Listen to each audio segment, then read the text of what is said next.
Assalamualaikum warahmatullahi wabarakatuh. Halo teman-teman, perkenalkan nama saya Kaila Rizky Asifa dari kelas 9C. Di sini saya akan menceritakan tentang Perang Khaybar. Khaybar adalah sebuah wilayah atau oasis yang terletak 150 km sebelah utara Madinah. Oasis Khaybar terkenal akan kesuburannya. Air, tanaman, buah-buahan, semuanya melimpah. Kota oasis ini memiliki sebuah pasar yang bernama An-Natah yang dijaga oleh kabilah Ghodofan. Kawasan yang subur itu diklaim sebagai kekuasaan kabilah Ghodofan. Khaybar dihuni oleh kaum Yahudi. Populasi terbesar Yahudi di Arab berada di Khaybar. Khaybar memiliki 3 benteng kokoh yang bernama Benteng Naim, Benteng Ghamus, dan Benteng Zubair. Yahudi di Khaybar tidak memiliki permusuhan hingga Yahudi Bani Nadir mengungsi ke oasis tersebut setelah diasingkan karena melanggar piagam Madinah. Pada Perang Honda, pemimpin Bani Nadir Huyai ibnu Akhtab beserta putranya bergabung dengan kaum Quraisy mengepung Madinah. Bahkan, Bani Nadir menyuap Bani Ghodofan dengan separuh hasil panennya demi turut serta dalam pengepungan Madinah. Huyai ibnu Akhtab juga berhasil membujuk Bani Quraisyah untuk bergabung. Tidak semua berhasil dibujuk oleh Huyai ibnu Akhtab. Bani Amir menolak untuk bergabung karena menghormati perjanjian dengan Nabi Muhammad. Pada Perang Honda, Huyai ibnu Akhtab tewas dan kepemimpinan Ibnu Nadir diteruskan oleh Abu al-Rafi ibnu Abi al-Huqaiq. Abu al-Rafi ibnu Abi al-Huqaiq melakukan pendekatan kepada kabilah-kabilah di Arab untuk berkoalisi merebut Madinah. Pergerakan Khaybar sampai ke Madinah.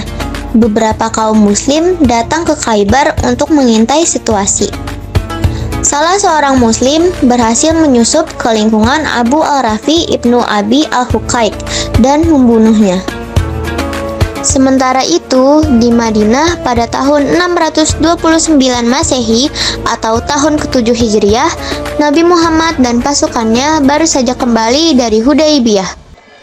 Ketegangan antara pasukan Muslim dan Quraisy berakhir dengan perjanjian gencatan senjata selama 10 tahun. Kaum Yahudi telah lama mencari cara untuk menghentikan dominasi umat Islam di Madinah. Namun, mereka tidak berani melakukan aksi militer secara langsung. Satu-satunya cara yang bisa mereka lakukan adalah dengan memprovokasi kabilah-kabilah Arab agar bekerja sama melawan kaum Muslim. Kaum Yahudi sudah pernah melakukannya dalam Perang Khandaq. Namun, usaha mereka gagal. Sebelum Perang Khandaq berlangsung, Nabi Muhammad telah mengantisipasi dan mematahkan manuver politik Yahudi. Dan setara dengan dukungan Bani Ghodofan, kaum Yahudi Khaybar memiliki setidaknya 14.000 pasukan untuk menyerbu Madinah. Sebulan setelah perjanjian Hudaybiyah, Nabi Muhammad yang melihat ancaman dari Khaybar segera mengambil keputusan. Kaum muslim akan mengambil inisiatif menyerbu Khaybar terlebih dahulu sebelum mereka datang ke Madinah. Nabi Muhammad sengaja mendatangi jantung kekuasaan musuh untuk memberi pesan kepada Yahudi siapa sebenarnya yang mereka hadapi. Kontigen pasukan muslim yang berangkat ke Khaybar sekitar 1.600 dengan ratusan kavaleri. Nabi Muhammad hanya membawa mereka yang turut serta di Hudaybiyah. Nabi Muhammad memberikan pesan penting kepada pasukannya bahwa mereka dilarang mengambil ghanimah. Bukan ekspedisi yang mudah, pasukan harus bergantian menaiki unta yang tersedia. Sebagian lainnya harus berjalan kaki. Kontingen pasukan muslim sampai di pinggiran Khaybar pada malam hari. Tepatnya di lembah Al-Rahji yang memisahkan Khaybar dengan markas kabilah Ghodofan. Dan pagi harinya, penghuni Khaybar dikejutkan dengan kedatangan kontingen pasukan Muslim. Yahudi di Khaybar sekarang memiliki pertahanan dengan kekuatan mencapai 10.000 pasukan. Kekuatan tersebut masih mendapatkan dukungan 4.000 pasukan kabilah Ghatafan yang terdiri dari infanteri maupun kavaleri. Meski kalah dalam jumlah, pasukan Muslim diuntungkan dengan pergerakan cepat mereka.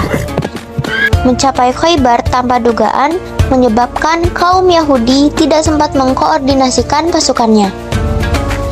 Terdesak dalam pertarungan terbuka, pasukan Yahudi terpaksa bertahan di dalam benteng-benteng mereka. Pertarungan terbuka jarak dekat kini berubah menjadi saling serang menggunakan anak panah.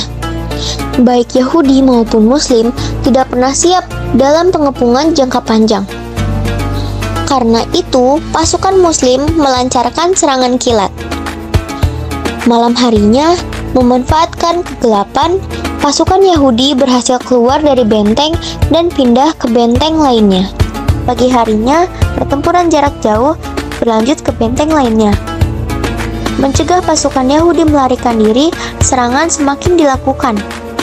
Pasukan Muslim berusaha sekuat tenaga menjebol pintu benteng. Benteng demi benteng Yahudi di Khaybar akhirnya berhasil dijebol oleh pasukan Muslim. Kini semua pasukan Muslim tertuju pada benteng Qomus, pertahanan terkuat di Khaybar.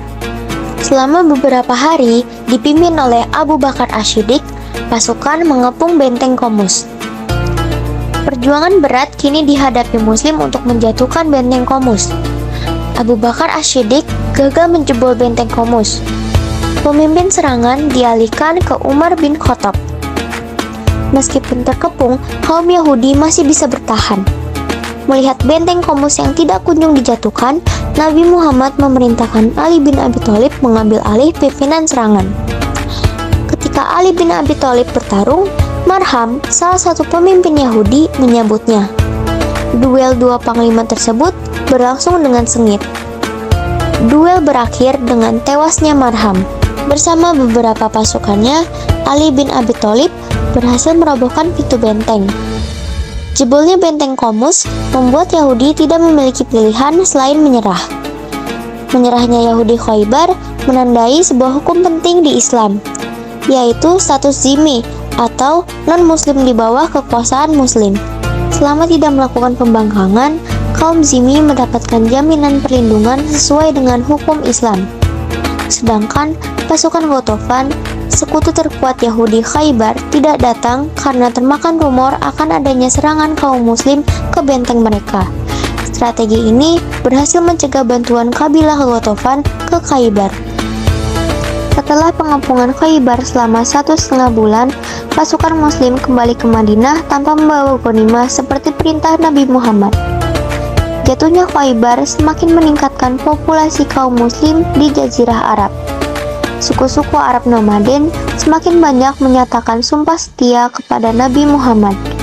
Sekembalinya ke Madinah, Nabi Muhammad dan para sahabatnya tetap memegang perjanjian Hudaybiyah. Tidak ada konflik yang terjadi dengan kaum Quraisy Mekah. Dan perjanjian Hudaybiyah akhirnya batal setelah Quraisy Mekah melakukan pelanggaran. Nabi Muhammad dan sahabatnya pun bersiap melakukan ekspedisi militer ke Mekah 18 bulan setelah jatuhnya Khaybar. Demikian cerita tentang perang Khaybar dari saya. Mohon maaf jika ada salah kata. Wabillahil taufiq wal hidayah. Wassalamualaikum warahmatullahi wabarakatuh.